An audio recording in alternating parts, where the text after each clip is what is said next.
Right now, the next kind of stage in our quest to get rid of the dreaded slice, we started off, just talking about generally what causes it, tension, not releasing the club head.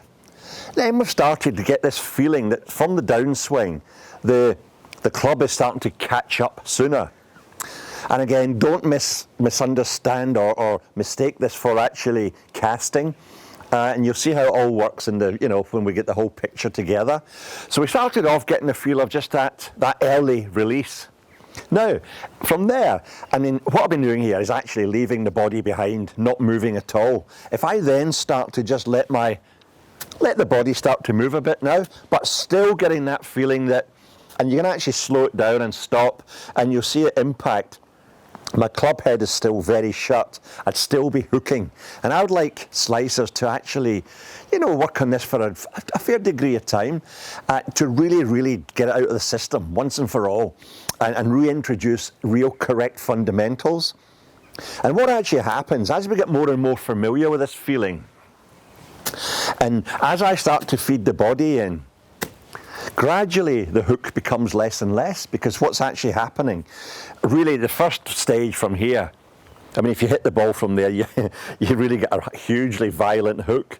And as I start to let the body move, because the body's actually getting ahead of the club actually starts to